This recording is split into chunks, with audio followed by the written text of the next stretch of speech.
For an ad-free listening experience, please check out Sleep Tight Premium. A link can be found in our show notes. Thank you.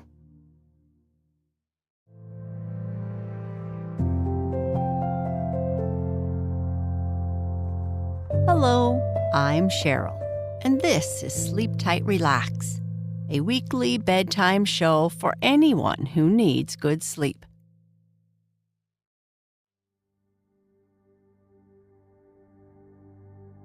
In the Telltale Tile, Miss Bennett, an elderly woman with limited means, hears about her neighbor Mrs. Stanley's financial troubles and decides to make a significant sacrifice by giving up her only luxury, tea, to help her. This act of kindness starts a friendship with Mrs. Stanley's daughter, Hetty. As Christmas approaches, Miss Bennett surprises Hetty with a beautiful workbox filled with sewing supplies. Later, Hetty discovers a hidden message in the workbox that leads to a discovery of a long-lost fortune, ensuring Miss Bennett's comfort and happiness. Their friendship and unselfish acts of giving lead to a positive and happy ending. Although this story is commonly told around Christmas, its theme of kindness, generosity, and the power of selflessness resonates at any time of the year. We originally told this story a number of years ago on our other podcast, Sleep Tight Stories, but we have updated it to make it more suitable for you. Before we continue with our story, let's make sure you are comfy and take some great big belly breaths. Breathing in slowly through your nose and slowly out through your mouth. Notice how your belly rises as you fill yourself up with air. Breathe in and breathe out. Notice how relaxing it feels as you release the breath. Breathe in and breathe out. You are becoming relaxed, calm, and peaceful. One more time. Breathe in, hold, and breathe out.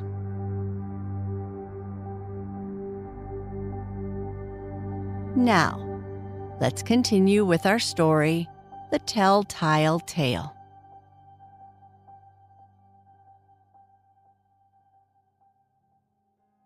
It begins with a bit of gossip. A neighbor had come to see Miss Bennett and was telling her about a family who had recently moved into town and were in serious trouble. "And they say she'll be turned out," she ended. "Turned out? How dreadful. And the children too?" Miss Bennett shuddered. "Yes, unless somebody adopts them, and that's not very likely." "Well, I must go," the visitor said, rising. "I wish I could do something for her, but with my house full of children, I need every cent I can get." "I'm sure I have it hard enough with only myself," said Miss Bennett as she closed the door. "I'm sure I have," she repeated to herself as she resumed her knitting. "It's as much as I can do to make ends meet, scrimping as I do, not to mention saving for sickness and old age. But turned out?" she said again. "I wish I could help her." The needles flew in and out faster than ever as she turned this over in her mind. "I might give up something," she said at last, "though I don't know what, unless, she said slowly, thinking of her one luxury. unless I give up my tea, and it doesn't seem like I could do that." For some time, the thought worked in her mind, and finally she decided to make the sacrifice of her only indulgence for 6 months and send the money to her suffering neighbor, Mrs. Stanley, though she had never met her and had only heard she was in need. How much of a sacrifice that was, you can hardly guess. That evening, Mrs. Stanley was surprised by a small gift of money from a friend, as was written on the envelope containing it. "Who sent it?" she asked from her bed where she was lying. "Miss Bennett told me not to say," said the boy, unaware that he had already told. The next day, Miss Bennett sat at the window knitting as usual, for her constant contribution to the church was a certain number of stockings and mittens, when she saw a young girl coming up to the door of the cottage. "Who can that be?" she said to herself. "I never saw her before." "Come in," she called in answer to a knock. The girl entered and walked up to Miss Bennett. "Are you Miss Bennett?" she asked. "Yes," said Miss Bennett with an amused smile. "Well, I'm Hetty Stanley." Miss Bennett started, and her cheeks grew a little brighter. "I'm glad to see you, Hetty," she said. "Won't you sit down?" "Yes, please," said Hetty, taking a chair near her. "I came to tell you how much we love you for—" "Oh, don't say any more," interrupted Miss Bennett. "Never mind that. Tell me about your mother and your baby brother." This was an interesting subject, and they talked earnestly about it. The time passed so quickly that before she knew it, Hetty had been in the house for an hour. When she went away, Miss Bennett asked her to come again, something she had never been known to do before, for she was not fond of young people in general. But then, Hetty's different, she said to herself, wondering at her own interest. "Did you thank kind Miss Bennett?" was her mother's question as Hetty opened the door. Hetty stopped as if struck. "Why, no, I don't think I did." "And you stayed so long, too. Whatever did you do? I've heard she isn't very fond of people generally." "We talked and I think she's so nice. She asked me to come again. May I?" "Of course you may if she cares to have you. I would be glad to do something to please her." That visit of Hetty's was the first of many. Almost every day she found her way to the lonely cottage, where a visitor rarely came, and a strange friendship grew between the old and the young. Hetty learned from her friend to knit, and many hours they spent knitting while Miss Bennett racked her memory for stories to tell. One day, she brought down from a big chest in the attic 2 of the books she had when she was young and let Hetty look at them. One was Thaddeus of Warsaw, and the other Scottish Chief. Poor Hetty didn't have the dozens of books you have, and these were treasures indeed. She read them to herself and aloud to Miss Bennett, who, much to her own surprise, found her interest almost as eager as Hetty's. All this time, Christmas was drawing near, and strange, unusual feelings began to stir in Miss Bennett's heart, though generally she didn't think much about that happy time. She wanted to give Hetty a happy day. Money she had none, so she went into the attic where her youthful treasures had long been hidden. From the chest from which she had taken the books, she now took a small box of light-colored wood with a transferred engraving on the cover. With a sigh, for the sight of it brought up old memories, Miss Bennett lifted the cover by its loop of ribbon took out a package of old letters, and went downstairs with the box, also taking a few bits of bright silk from a bundle in the chest. "I can fix it up as a workbox," she said, "and I'm sure Hetty will like it." For many days after this, Miss Bennett had her secret work, which she carefully hid when she saw Hetty coming. Slowly, in this way, she made a pretty needlebook, a tiny pincushion, and an emery bag like a big strawberry.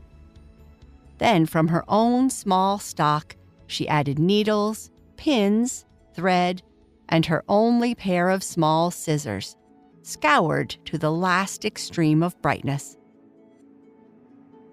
One thing only she had to buy, a thimble, and that she bought for a penny, of brass so bright it was quite as handsome as gold. How pretty the little box looked when it was full. In the bottom lay a quilted lining, which had always been there, and upon this the fittings she had made. Besides this, Miss Bennett knit a pair of mittens for each of Hetty's brothers and sisters. The happiest girl in town on Christmas morning was Hetty Stanley. To begin with, she had the delight of giving the mittens to the children, and when she ran over to tell Miss Bennett how pleased they were, she was surprised by the present of the odd little workbox and its pretty contents. Christmas was over all too soon, and New Year's, and it was about the middle of January when the time came which, all her life, Miss Bennett had dreaded, the time when she would be helpless. She didn't have enough money to hire a girl, and so the only thing she could imagine when that day came was her worst fear, being turned out. But that good deed of hers had already borne fruit and was still bearing. When Hetty came over one day and found her dear friend lying on the floor, she was dreadfully frightened, of course, but she ran after the neighbors and the doctor and bustled about the house as if she belonged in there. Miss Bennett had a slight stroke, and though she was soon better and could talk and probably knit and possibly get around the house, she would never be able to live alone and do everything for herself as she had done. So the doctor told the neighbors who came in to help, and so Hetty heard as she listened eagerly for news. "Of course she can't live here any longer. She'll have to go to the hospital," said one woman. "She won't like that," said the first speaker. "She will never go there," declared Hetty with blazing eyes. "Oh, and who's going to prevent it from happening?" asked another speaker, turning to look at Hetty. "I am," was the fearless answer. "I know all Miss Bennett's ways, and I can take care of her, and I will."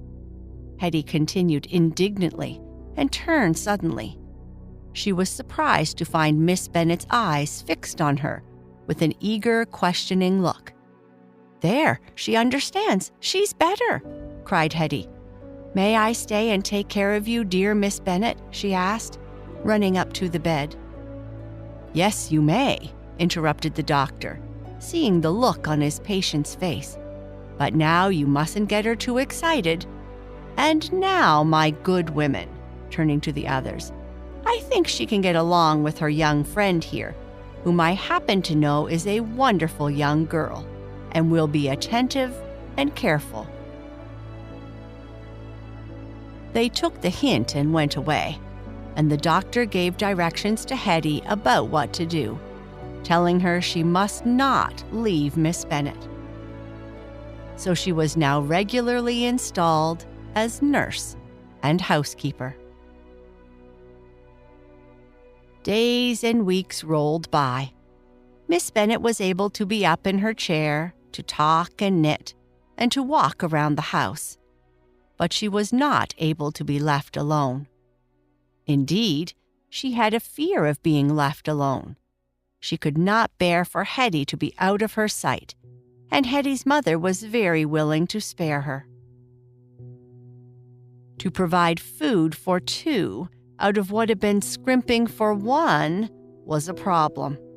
But Miss Bennett ate very little, and she did not resume her tea, so they managed to get along and not really suffer.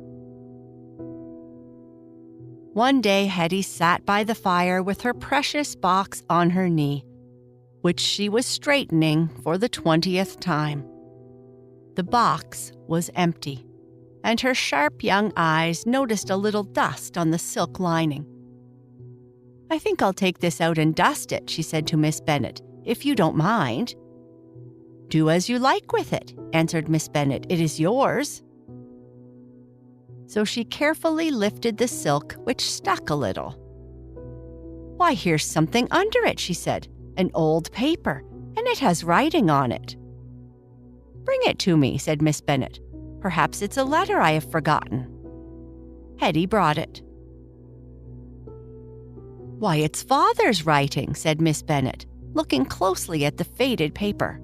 "And what can it mean? I've never seen it before. It says, 'Look, and you shall find.' And what is this under it?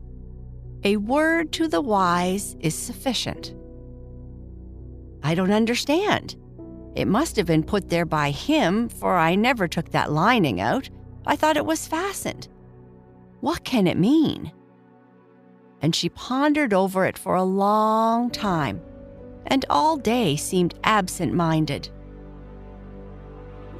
After dinner, when they sat before the kitchen fire, as they always did, with only the firelight flickering and dancing on the walls while they knitted or told stories or talked, she told Hetty about her father. That they had lived comfortably in this house which he built, and that everyone supposed he had plenty of money and would leave enough to take care of his only child, but that when he died suddenly, nothing had been found, and nothing ever had been from that day to this. "Part of the place I rent to John Thompson, Hetty, and that money is all I have to live on. I don't know what makes me think of old times tonight." "I know," said Hetty. "It's that paper, and I know what it reminds me of," she suddenly shouted, in a way very unusual for her. "It's that tile over there." And she jumped up and ran to the side of the fireplace and put her hand on the tile she meant. On each side of the fireplace was a row of tiles. They were Bible subjects, and Miss Bennett had often told Hetty the story of each one, and also the stories she used to make up about them when she was young. The one Hetty had her hand on now had the picture of a woman standing before a closed door, and below her were the words from the yellowed bit of paper, "Look, and you shall find." "I always felt there was something different about that," said Hetty eagerly. "And you told me that your father talked to you about it, about what to seek in the world when he was gone, and other things." "Yes, so he did," said Miss Bennett thoughtfully. "Come to think of it, he said a great deal about it, and in a meaningful way. I don't understand it," she said slowly, turning it over in her mind. "I do," cried Hetty enthusiastically. "I believe you are to seek here. I believe it's loose." And she tried to shake it. "It is loose," she cried excitedly. "Oh, Miss Bennett, may I take it out?" Miss Bennett had turned very pale. "Yes," she gasped, hardly knowing what she expected or dared to hope. A sudden push from Hetty's strong fingers, and the tile slipped out at one side and fell to the floor. Behind it was an opening in the brickwork. Hetty thrust in her hand. "There's something in there," she said in an odd tone. "A light," said Miss Bennett hoarsely. There was not a candle in the house, but Hetty seized a brand from the fire, held it up, and looked in. "It looks like bags, tied up," she cried. "Oh, come here and see for yourself." The old woman hobbled over and thrust her hand into the hole, bringing out what once was a bag, but which crumbled to pieces in her hands, and with it, oh wonder, a handful of gold pieces, which fell with a jingle on the hearth and rolled everywhere. "My father's money! Oh, Hetty!" was all she could say, and she seized a chair to keep from falling, while Hetty was nearly wild, talking like a crazy person. "Oh, goody, goody, now you can have all kinds of things to eat, and we can have a candle, and you won't have to leave this house." "No, indeed, you dear child," cried Miss Bennett, who had found her voice. "Thanks to you, you blessing. I will be comfortable now for the rest of my days, and you, oh, I will never forget you. Through you, everything good has come to me." "Oh, but you have been so good to me, dear Miss Bennett. I would never have guessed it, you precious child. If it hadn't been for your quickness, I would have left here and never found it. And if you hadn't given me the box, it might have rusted away in that chest. Take money out of my purse and go buy a candle. We don't need to save it for bread now." "Oh, child," she interrupted herself, "do you know? We can have everything we want tomorrow. Go, go. I want to see how much there is." The candle bought, the gold was taken out and counted, and proved to be more than enough to give Miss Bennett a comfortable income without touching the principal. It was put back and the tile replaced as the safest place to keep it until morning, when Miss Bennett intended to put it into a bank. But though they went to bed, there was not a wink of sleep for Miss Bennett, for planning for what she would do. There were 1,000 things she wanted to do first. Get clothes for Hetty, brighten up the old house, hire a girl to relieve Hetty so that the dear child could go to school and learn. All her old ambitions and wishes for herself sprang to life for Hetty, for not a thought of her future life was separate from Hetty. In a very short time, everything was changed in Miss Bennett's cottage. She had publicly adopted Hetty and announced her as her heir. A girl had been installed in the kitchen, and Hetty, in pretty new clothes, had started school. Fresh paint inside and out, with many new comforts, made the old house charming and bright. But nothing could change the pleasant and happy relationship between the two friends, and a more contented and cheerful household could not be found anywhere. Happiness is a wonderful doctor, and Miss Bennett grew so much better that she could travel. And when Hetty had finished her school days, they saw a little of the world before settling down to a quiet, useful life. "Every comfort on earth I owe to you," said Hetty one day when Miss Bennett had proposed something new to add to her enjoyment. "Ah, dear Hetty, how much do I owe to you? If not for you, I would no doubt be shivering with cold while someone else lived in this dear old house. And it all comes," she added softly, "from your unselfishness and your care and concern for others." If you are still awake, I would like you to whisper to yourself or just say in your mind, "My actions, no matter how small, can make a big difference in someone's life." I find joy in giving and making others happy. I am grateful for the good things in my life. I am brave and stand up for what is right. I am kind and compassionate, always ready to help others. I am calm, relaxed, and peaceful. Good night. Sleep tight.